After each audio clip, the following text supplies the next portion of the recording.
Hey guys, here you see my jumper pack. Now, I never talk about this thing much, but those of you who have been here long enough know very well this thing plays really a huge role in the production of my videos.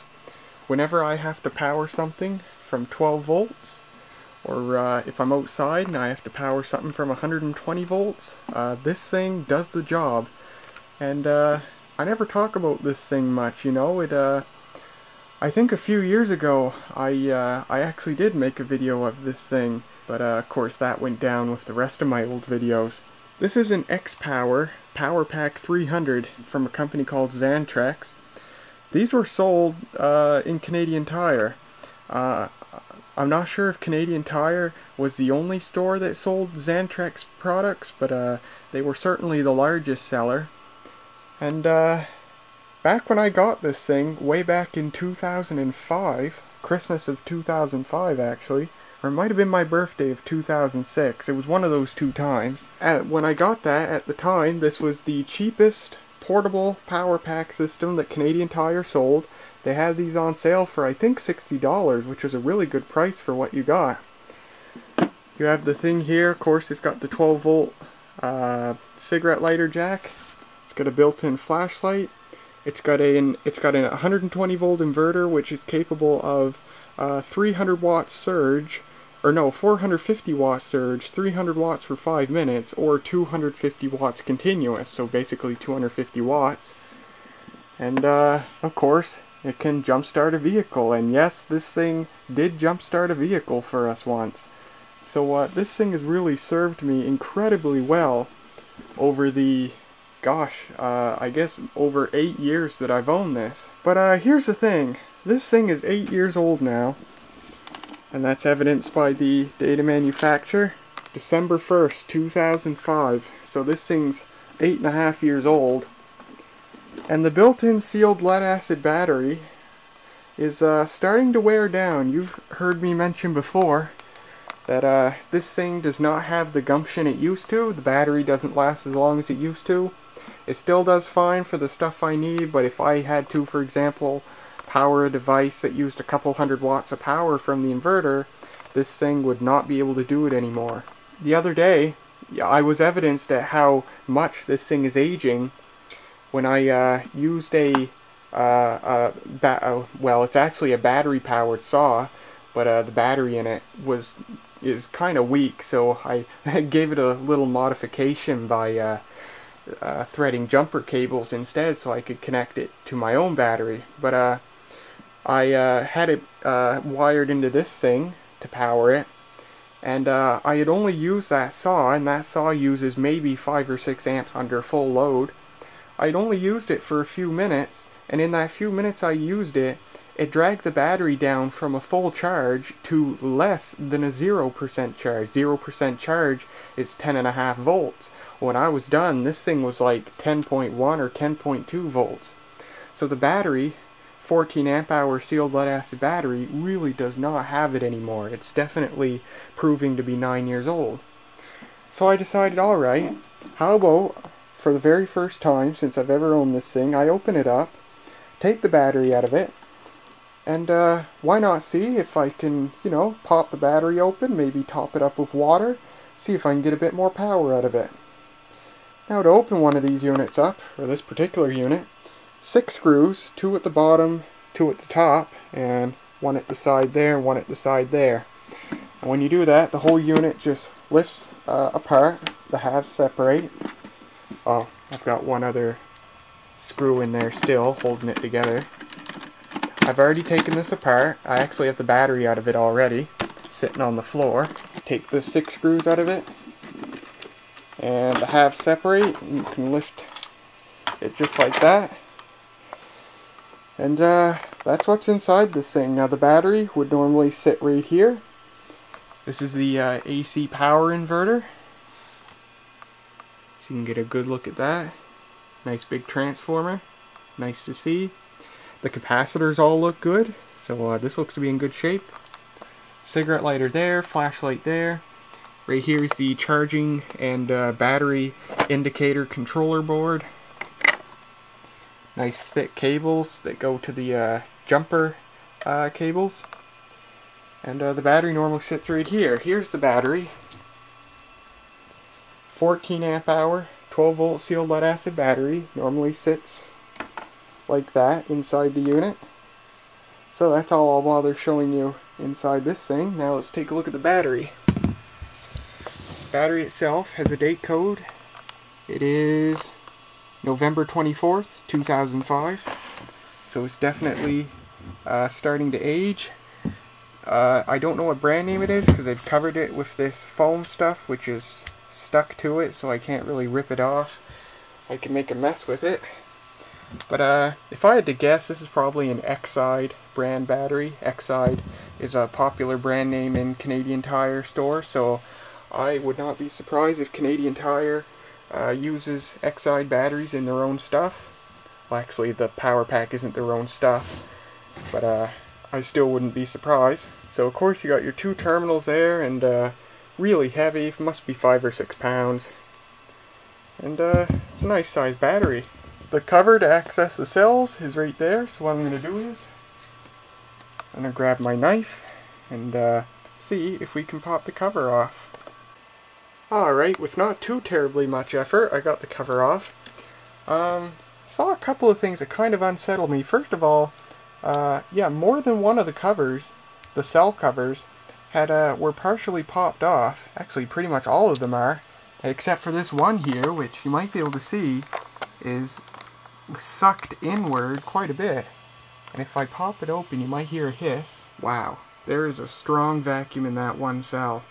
But the rest of them were either just on there normally or were partially popped off. And there was a tiny bit of liquid acid on the underside of this cover. And I'm not sure if that's dried acid or what. But there is some stuff on this battery. So this battery is definitely starting to show its age because it's starting to get kind of dirty. But let me grab a flashlight. We can take a look in one of the cells and see how they look. Because this battery might very well be starting to sulfate as well. Now I'll take this cover off here. Notice this white spongy stuff. Yuck. It looks like sponge, but when I touch it, it just turns into like gelatin or something. I don't know. Alright, let's take a look in that cell. And oh my. I don't see any liquid water, but I see white stuff. I'm not sure if that's sulfation, but it's definitely white, that's for sure. So that's kind of worrying. Let's take a look in another cell. Let's pop off this one. I see some white stuff, but I also see absolutely no sign of liquid. These cells are dry. So that's why this battery has been degrading as much as it has. It needs water. It needs water. Like, whatever that white stuff down there is, it looks just like dust. It's so dry. Bone dry. Let's take a look at another cell. Let's do this one up here. Urgh. Yeah, completely dry. It looks like tissue paper in there. It's so dry. Looks just like toilet paper or something. This is a very dry battery. Now this cell here, which... oh yeah, did you hear that? That was under quite a vacuum there. So how come that one cell was under a vacuum and the rest were near atmospheric pressure? Yeah. This thing needs water. I'm glad I took this out. Better late than never. I probably should have done this a couple years ago, but better late than never. Take a look at the remaining cells. This white stuff, I don't know. I think I'll just get rid of it because else it might fall apart and go inside the cells, and I don't want that.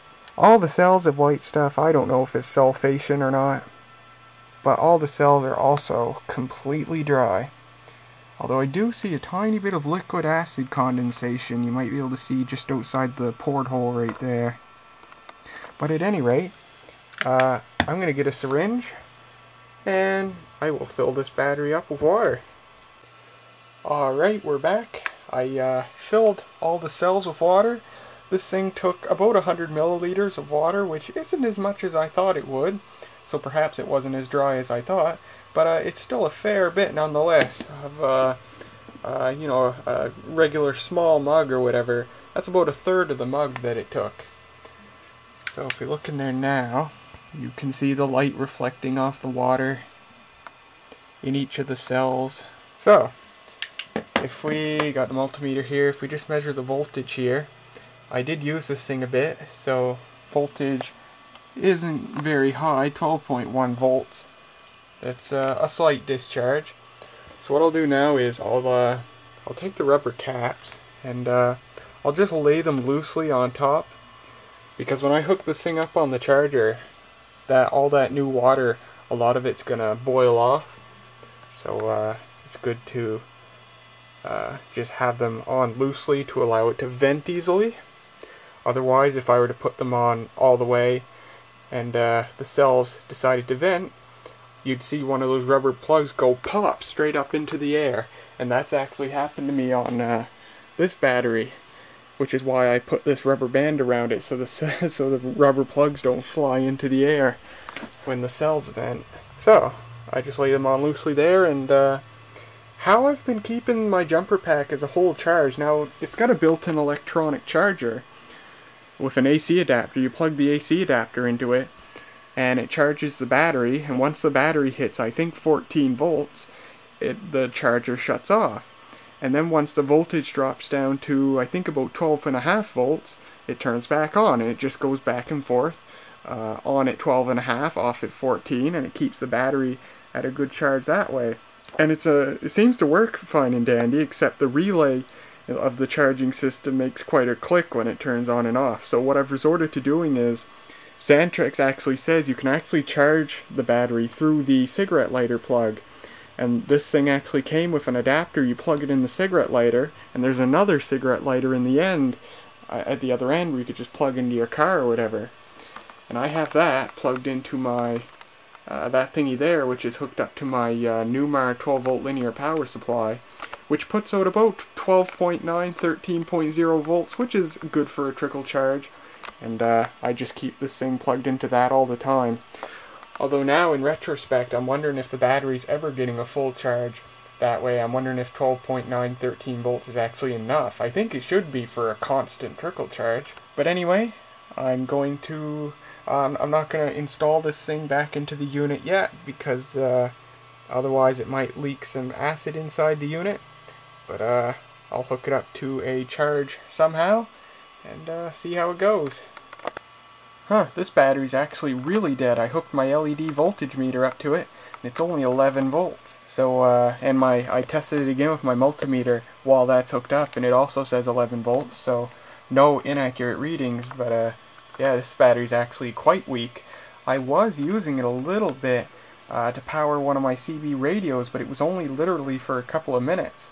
Yeah, I was testing current draw while transmitting, so I was drawing an amp of current for only a couple of minutes. That shouldn't have drugged this battery down as far as it did. So, yeah, this battery is quite weak, but hopefully not for long. I'm going to keep this voltage meter hooked up. I got my Toshiba 15 volt laptop power supply. I have an incandescent lamp in series to lower the 15 volts to something more reasonable. I'll probably start out at 14 volts or whatever, and put this thing on charge and see how it does. Alright, and we are charging. Needed a bigger light bulb to get enough voltage. That's our charging voltage right now. That will go up as the battery charges, so I gotta keep an eye on it. As the battery charges, I'll have to switch out for a smaller light bulb. But that's our charging current right now. This battery's drawing a lot of current, and the LED meter's only drawing like 0.03 of an amp or so. So yeah, this battery's sucking in about 280, 290 milliamps of current right now. But she's a charging, so nothing else to do here except just sit and let it go, see how it does. Something I wish I had the guts to do, and by guts I mean money, is just buy a new battery for this thing and then just sell this jumper pack. I don't really want it anymore. I'd love to have, well, I was gonna say I'd love to have a jumper pack with more power, like a 600 watt unit or something. But what I'd really like to have would be just a big 12 volt battery. Even one like that would be pretty cool. And just buy a separate 120 volt inverter for anything I ever need to run.